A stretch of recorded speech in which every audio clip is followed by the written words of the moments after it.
Hello once again and welcome to the Waters and Stanton video channel. I'm shooting this video towards the end of April. Sun shines out, although I've got a jumper on because it's not that warm, but we are promised some better weather. And as we head towards the spring and summer months, we start to look at portable operation, mobile operation, things that get us out of the house. And what a great chance it is now to get out of the house with lockdown easing up. So amateur radio out in the sunshine becomes a reality once again. Now, I've seen videos of hams operating portable, and there's all sorts of arrangements you could do. A wire down the over the field and over a tree and so forth works well. Verticals okay, are fine, but you've got to support the vertical, and then you've got to run out some sort of radial system, which can be a bit of a faff if you're busy and you've only got about an hour or so to spare. I mean, so many of us now have got lives which depend on all sorts of other things, the family, etc., keeping the kids quiet and that.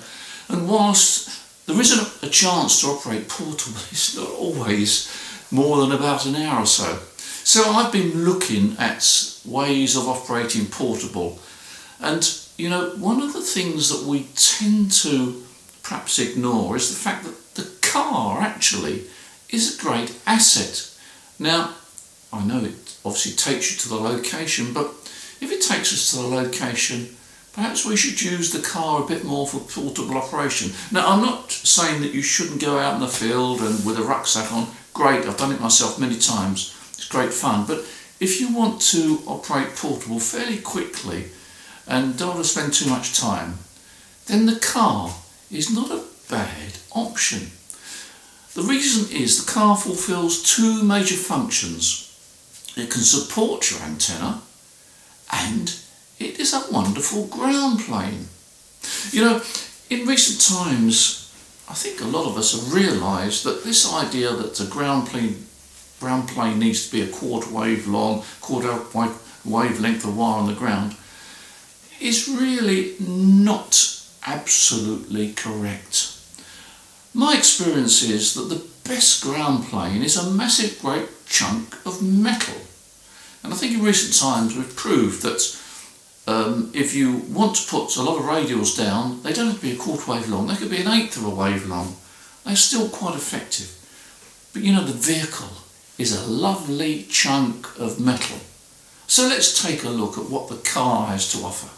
One of my favourite ways of mounting an antenna is using a simple mag mount. Now, it's worth perhaps explaining, particularly to newcomers, how mag mounts work. Generally speaking, a mag mount will be supporting a vertical antenna, and you probably know from theory that a vertical antenna needs a ground. It's the other half of the antenna. If we put a mag mount on the roof of the car, how does it make the earth connection? Well, the answer is through capacitance. Now, if we connect the outer sheathing of our antenna to the car body, we've got a direct connection. And we know that when you have a direct DC connection, everything flows. DC current flows, RF current flows through it, no problem. But with a mag mount, the earth connection is via capacitance. It's the capacitance between that mag mount and the car that provides the earth connection. The reason being that RF flows through a capacitor. If you have a capacitor, it isolates DC. So if you put an ohm meter on there, you'll get an open circuit. But at RF, the current will flow from the coax sheathing through the capacitance to the car body. Now, the car body is a big chunk of metal. Hopefully you haven't got a car with an aluminium top, but most cars have got steel tops, so the magnetic mount will sit on there very firmly. And it provides an excellent ground plane.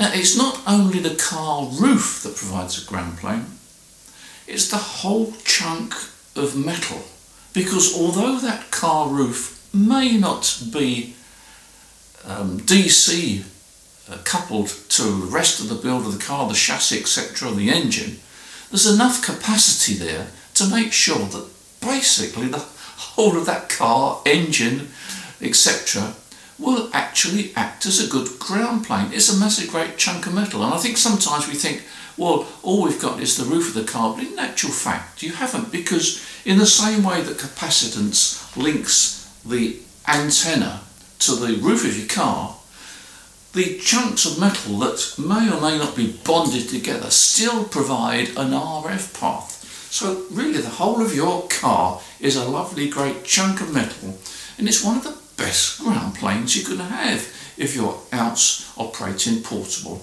in the sunshine. So it makes sense to seriously think about using the car when you can. This particular mag mount is made by Sirio. It's a lovely mag mount, it's not expensive, but it has one perhaps slightly unusual feature. It's got a 3/8 inch thread. Now the reason it's got a 3/8 inch thread is because of the antenna system that I tend to use. You know, you can get things like, I don't know, ham sticks, these fairly thin antennas, which are fine, they're single band, they're fine, but the coil is wound on a very, very small diameter former, and in fact the former is really part of the antenna. I have in recent times been using the buddy stick. Now look at the coil on that compared with your ham stick, which has got a coil which is really wound on a former like that. Something like that, it's got a much better Q and lower loss, and it's multi-band. You see, I can change the band simply by changing the tapping points, if I can get that in the I can change bands by changing the tapping points. This particular buddy stick, and you can vary these taps as you like. This buddy stick actually is upside down, it should be that way. That is resonant on 40 meters. Without that short wire, it's resonant on 40 meters. That happens to resonate as I've adjusted to on 30 meters, and that tap gives me 20 meters. So I can change bands. I've got 3 bands on there, and you can have additional taps on there. So you have a multi-band antenna, and the buddy stick is a great system. And the other good thing about the buddy stick, if I can find the right parts here, the good thing about the buddy stick is that it has a 3/8 inch thread. So I can put my buddy stick straight into that magnetic mount there. That's the base of my antenna. And then I can put the coil and so forth on top of the base there. It's a mobile antenna system, or it's a portable antenna system. And the buddy stick does have a very nice and quite lengthy telescopic whip. So it's a great antenna. So there is your portable system. Now I should tell you that the buddy stick, I would not recommend it for mobile use because this is a telescopic resonator, and I don't think it's sensible to have that as a mobile whip. But for portable operation it's great, and the whole thing packs down into a very small package. You can actually be on the air in minutes with using the buddy stick. So let me show you a typical system that I've been using recently. Now a lot of my portable operation is done from my motorhome. I've got a small motorhome here, which I think you may have seen on a previous video when I did it for the Alex Loop. And in fact, I'm shortly going up to Scotland for a short trip, business trip actually, but I should take the gear with me in the motorhome. The problem with motorhomes is that a lot of them are fiberglass. This particular one is fiberglass, apart from the front cab here, which is metal. The rest of it is fiberglass. So you can't put the antenna on the roof of the motorhome because it's fiberglass, it doesn't act as a ground plane, there's no earth connection at all. Well, I found an alternative that works quite well. And the reason it works quite well is because of what I said earlier on, that although there may not be direct metal connections, there's enough capacity for the system, the vehicle chassis, to act as a ground plane. So what I've done, this is my magnetic mount, this is my Serio magnetic mount. Oops, rolling away there. This is my Serio magnetic mount, and I put it on here. Mag mounts tend, I don't know why, they tend to collect a lot of dust. I suppose a damp cloth would help. Make sure it's clean. It's not because it's going to fall off, but the surface is nice and clean. It means that it won't get scratched. Underneath this mag mount, by the way, there's a nice rubber protection layer, so it's not going to scratch your car. So that goes on, and it really goes on with a plop. It's quite tight. Now, I've used 2 sections on this buddy stick because I had 2 sections, which makes it even longer. But the one thing you need to do is to pull the telescopic whip out before you put it on, because otherwise you won't be able to reach it. So that's, I guess that is, I'm 6 foot, so I guess the total height there is over a metre. Sorry, over 2 metres. Maybe rather short, it was 1 metre, wouldn't it? There must be around just a bit over 2 metres, I guess. And just screw this on here. Now you'll notice it is at an angle. That doesn't really matter actually. There we are. It's tight. Then it's not going to fall off. That's not going to fall off at all. Don't drive with it like this, but for portable operation, that's good. And then just to change bands, you do have to get out the vehicle, unfortunately, to change bands, but you just plug it into a different socket like that, or 40 metres, just let it hang down like that. And of course, as I said before, you can add bands. So that is my portable antenna at a bit of an angle, but it works. Can't ask for more than that, can you? This is my operating position in the van. Got the IC705. I've got a direct 12 volt connection, which I'm using at the moment. It gives me 10 watts, so it gives me a little bit of gain over the battery, about 3 dB gain compared with the battery. And I've got a CW key, small CW key. I tend to operate a lot of CW. It's my age, I think. I tend to operate a lot of CW, so I'm down the bottom end of the band.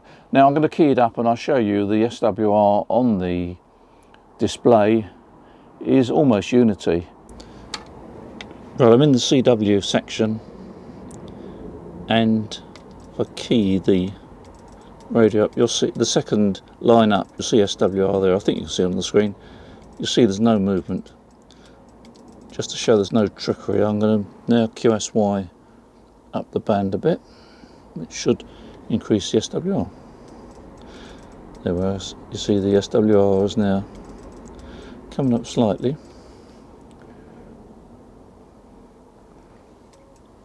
Move up the bend a bit more. See it coming up. Let's go up a bit higher. Now I think you can see the SWR coming up there. So it's very good. I mean, even moving up about 30 or 40 kilohertz, it's still very acceptable. And of course it's very nice to actually run a radio directly into the antenna without an ATU, which is what you can do with this system. You can see that you could never quibble with that display.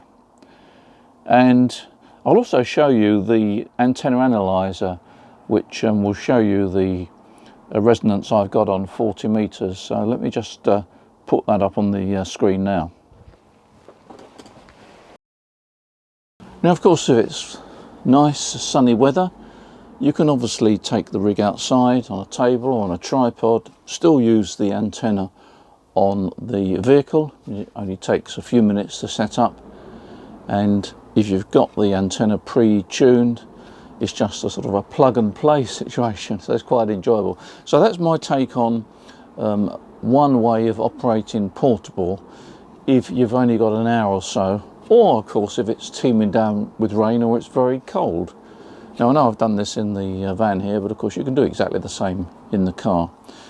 And the 705, well, it's a nice radio, works well, and you can get 10 watts out of it, which is double the power you get out of an FT 817 or 818. So you've got 3 dB of gain. Nice big screen, do like that as well.